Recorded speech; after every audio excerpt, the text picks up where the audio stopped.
Perkenalkan, nama saya Melati Rezalia Rahma, mahasiswa program studi PGSD FK IPK Hamka semester 4, telah melakukan wawancara dengan Bapak Kepala Sekolah di SDN Kampung Melayu 02 untuk memenuhi tugas mata kuliah PLP 1 ini. Berikut adalah hasil wawancaranya.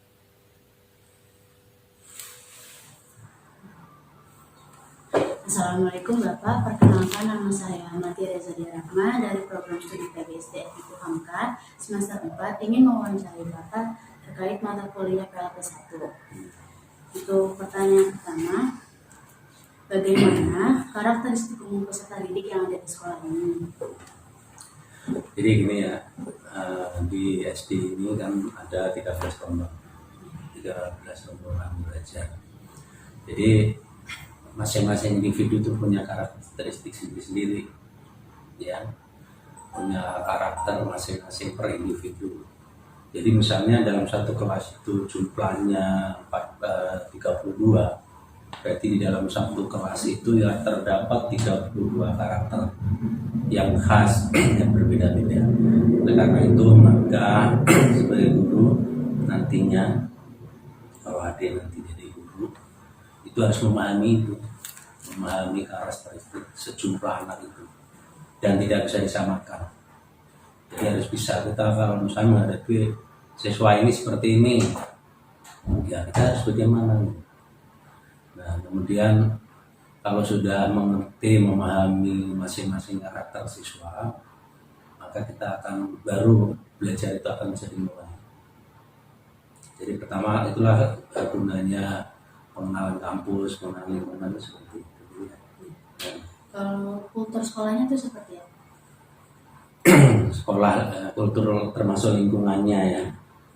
Nah karena di sini ada ini satu gedung, ada 2 sekolah, yaitu 01 dan 02. Nah di sini kan SDN Kampung Melayu. Ya. Nah ini otomatis juga harus bisa membedakan misalnya gitu. Mengkategorikan antara 01 dengan 02, harus punya ciri khas juga antara 01 dengan 02 itu bagaimana. Karena masing-masing kan punya khas ya, karena dipimpin oleh 2 kepala sekolah. Nah seperti itu. Terus yang pertanyaan yang kedua, bagaimana struktur organisasi dan tata kerja yang ada di sekolah? Organisasi kan seperti nanti dia bisa mencari meminta sama TU ya, organisasinya bagaimana. Jadi ada kepala sekolah, kemudian ada wakil, kemudian ada komite, kemudian dewan guru. Nah seperti itu ya. Nah itu strukturnya nanti bisa diminta di TU nanti untuk lengkapnya ya. Nah itu punya peran masing-masing. Itu termasuk ada perannya ya. Ya, tugas-tugasnya. Jadi kalau kepala sekolah itu kan tertinggi ya, dengan tertinggi di sekolah itu ya, pertama mengkondisikan semua pegawai yang ada di sini, guru-guru maupun tekniknya. Ini harus ada pengaturan, ada koordinasi kerjasama bagaimana yang baik. Nah itu kepala sekolah, jadi membawai semuanya yang ada di sini. Dan kemudian Pak Kepala Sekolah dibantu oleh Wakil Kepala Sekolah. Di sini Wakil Kepala Sekolahnya masuk praktik. Ya. Jadi kalau misalnya ada sesuatu, untuk memutuskan sesuatu itu harus dimusyawarahkan dengan Wakil Kepala Sekolah. Kebijakan, jadi nggak bisa misalnya Kepala Sekolah mentang-mentang pemimpin tertinggi kemudian langsung memutuskan segala sesuatunya. Ya bagaimana tetap dimusyawarahkan bagaimana yang diputuskan dengan musyawarah. Ya. Nah, jadi kalau wakil kepala sekolah itu membantu kepala sekolah, kalau kepala sekolah lagi apa di luar misalnya, itu ada bertanggung jawab yang ada di dalam sekolah ini. Kalau ada apa, misalnya tamu dinas, ada apa masalah apa yang terjadi, kalau kepala sekolah itu kebetulan tidak ada, Pak Wakil Kepala Sekolah itu yang berperan. Nah itu kemudian di sini kalau di SD itu yang terutama di KM1 itu ada satu wakil karena rombelnya. Kalau rombelnya lebih 15 itu 2 wakil. Nah, sini baru 13 rombel, jadi hanya satu wakil. Jadi bidang kurikulum, jadi secara tugas bidang kurikulum. Jadi yang menangani kurikulum itu ya, dari samping tugas yang pertama. Nah, ada sekarang komite. Nah, struktur itu kan. Nah, komite itu mendukung program-program sekolah. Nanti ada struktur organisasi komite nanti kita juga. Nah, program sekolah apa? Itu komite sekolah minta dukungan komite gitu. Karena tanpa komite itu sekolah tidak akan bekerja dengan baik. Karena dia kan ujung tombak di bawah ya, yang semua paling murid itu hubungannya dengan komite. Dan nanti misalnya ada permasalahan apa, misalnya dari bawah, dari wali murid, nanti bisa ditampung oleh komite, kemudian dari komite itu nanti disampaikan ke kepala sekolah.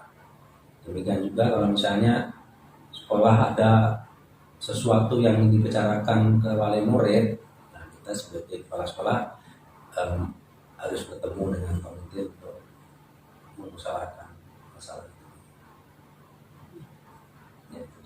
Ya. Yang pertanyaan ketiga, bagaimanakah implementasi dan peraturan serta tata tertib yang ada di sekolah? Ya, tata tertib sekolah itu ada yang dari dinas langsung ya.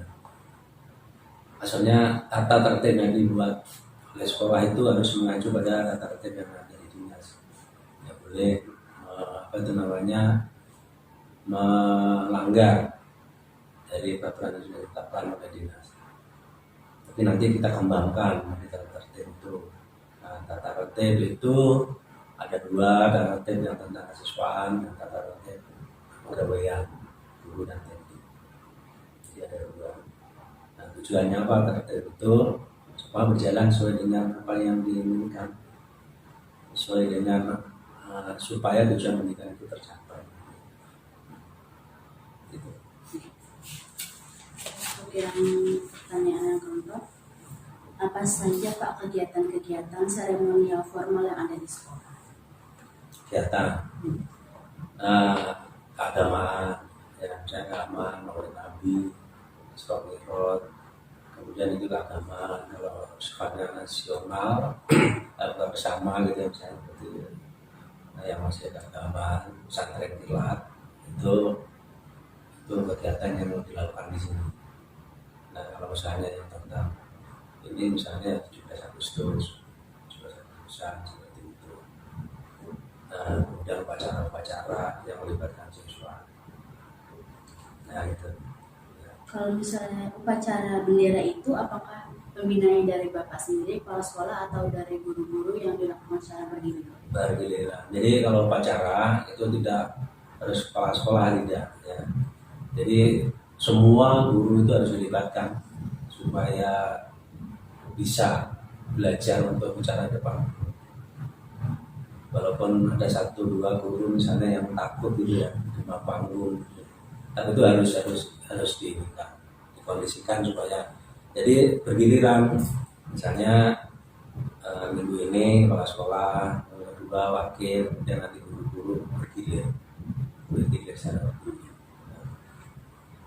Kemudian apa saja Pak praktik-praktik pembiasaan dan kebiasaan positif di sekolah? Pembiasaan ya.